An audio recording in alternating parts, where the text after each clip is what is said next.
நீங்க இந்துவா இருக்கலாம், கிறிஸ்துவரா இருக்கலாம், இல்ல இஸ்லாமியரா இருக்கலாம். எல்லா மதமும் ஒரே விஷயத்தை தான் சொல்லுது.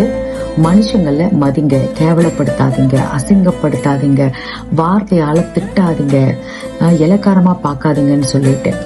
ஆனா இன்னைக்கு என்ன நடக்குது அப்படின்னா, வாயால அசிங்கப்படுத்துறது, கேவலப்படுத்துறது, திட்டு தீத்துறது. அதுக்கப்புறம் நல்ல நாள் பெருநாள்ல இல்ல வாரத்துல ஒரு நாள் கோயில்ல போயிட்டு பூஜைகளை பண்றது, மந்திரங்களை சொல்றது, கடவுளே அப்படின்னு போயிட்டு உட்கார்றது. ஒரு விஷயம் சொல்ல நல்லா கேட்டுக்குங்க. இன்னைக்கு நமக்கே கஷ்டம்னு வந்தா கடவுள் மனிதர்கள் உருவத்துலதான் வருவாராம். அதனால முதல்ல மனுஷங்களை மதிங்க. கோபமே வந்தாலும் கூட அந்த இடத்துல பொறுமையா பேச பழகுங்க. எல்லாத்தையும் செஞ்சிடறது, எல்லாத்தையும் திட்டுறது, அதுக்கப்புறம் கடவுளே என்னை நல்லா வச்சிருன்னு சொன்னா அது சரியா இருக்குமா? அதனால மனுஷங்களை முதல்ல மதிங்க. கடவுளை தேடி போறதுக்கு முன்ன நீங்க முதல்ல இங்க இருந்து ஆரம்பிங்க. உங்களை சுத்தி கெட்டவர்களே இருந்துட்டு போட்டுமே, நம்ம நல்ல முறையா நடந்துக்குவோம். அதுக்கப்புறம் கடவுளை தேடி போலாம்.